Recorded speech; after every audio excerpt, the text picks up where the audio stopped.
Hi everybody, TJ Mac Vintage Cards here, and today I'm filming my last episode of If I Can Build One Case, wrapping this series up to fill my case of 30 cards. So we'll go ahead and go through and recap.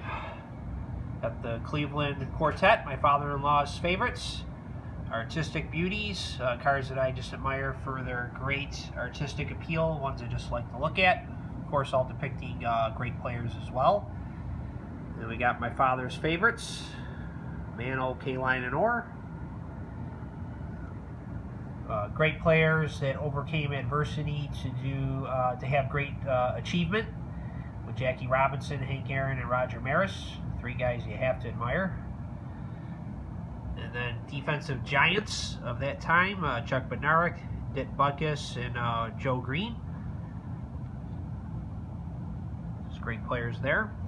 And then we had the last episode was the icons. You had Mickey Mantle, Willie Mays, Sandy Koufax, Unitas, Namath, Howe, and Gretzky. And if you haven't seen that episode, please go back and watch that one. I mean, these are all, my opinion. I talk about just different things that have meaning to me, but I do go over the Mantle and Mays, the great comparison between the two players. And then this episode, I'm just profiling just my favorites. The ones that I couldn't fill in other parts of the case, that I just picked 6 that have special meaning to me, and I'll go through these 6, and this will wrap up this series.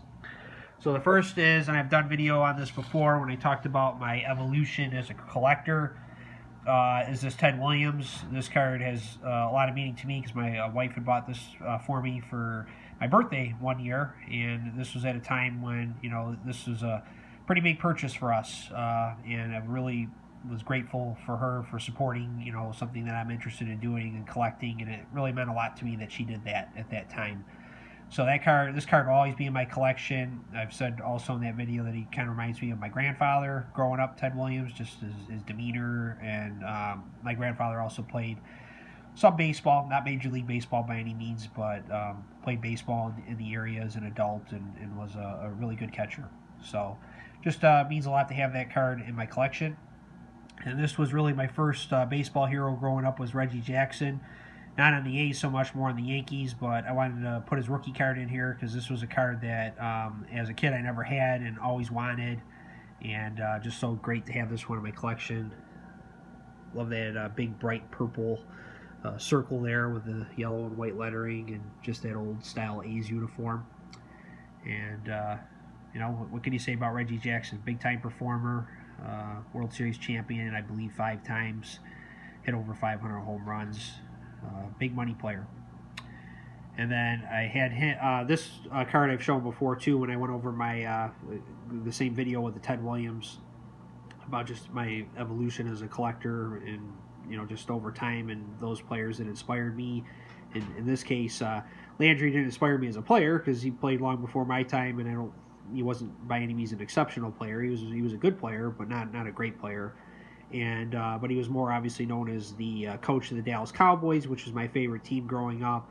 And I just remember being camped out on Sundays all throughout the 80s mainly, a little bit in the 70s, and certainly up to today even. But that was during the Landry time in the 80s, when the Cowboys were no longer a Super Bowl championship team, but were still a contender for a lot of those years in the early 80s, and we're still a very relevant team within the NFL. So he was just a guy that really meant a lot to me. He was a good Christian, a good person, and I just have a lot of admiration for him. So want to definitely have him in my case because he has a lot of special meaning in my life. And then this guy here, another great person, Roger Staubach. You don't ever really hear anything bad about Roger Staubach. Captain America, really brought the Cowboys into an iconic status. They represented football really in the 70s and the 80s. Certainly the Steelers were the best team, but it seemed like the Cowboys were really in the spotlight just because they were so loved and so hated by many. So definitely iconic team, and he was the symbol of those great Cowboys teams, him and Landry. So this is my Staubach rookie, and this is just another card that I really, really enjoy having in my collection. and just an important card in football. If you're a football collector, you gotta have a Staubach rookie in your collection if you collect this arrow. So there's mine. And then here's Tony Dorsett. Sorry, he was really my favorite player growing up in football. I just loved watching him run. He was so quick and exciting out of the backfield, and certainly wasn't used probably as much as he could be. But I think that helped prolong his career too. Didn't have tons and tons of carries every year, but he's still pretty much a perennial 1,000-yard rusher. I believe he retired as the second all-time leading rusher. If not second, he was third. I don't have it in front of me, but he was certainly one of the big-time running backs during that era, with Walter Payton, of course, being the best. And then lastly, you have this guy here, Guy Lafleur. I just remember, like, between Bobby Orr and Gretzky, Lafleur was really the big guy in hockey. You would hear a lot about. He was playing for those great Canadiens teams, and he's just a guy I heard just. Remember my dad talking about him during the late 70s, early 80s, of just what a great player he was, and just the guy was a winner. He was a big time scorer, just a presence on the ice. So he's just a guy I just felt I had to put in my case just because I have memories of him in my youth, and just my dad, in addition to Orr, would say Lafleur, and talk about him, and I just remember him on TV playing some, and just he really was the main guy for a few years there between, again, Orr and Gretzky. So that wraps it up. Enjoyed very much doing this. And here's what the whole case looks like completed. Get it all the way up there. Do one quick scan through. And I really enjoyed doing this. This was a lot of fun. And it really, like I said, put some focus into what I really, really appreciate about my collecting.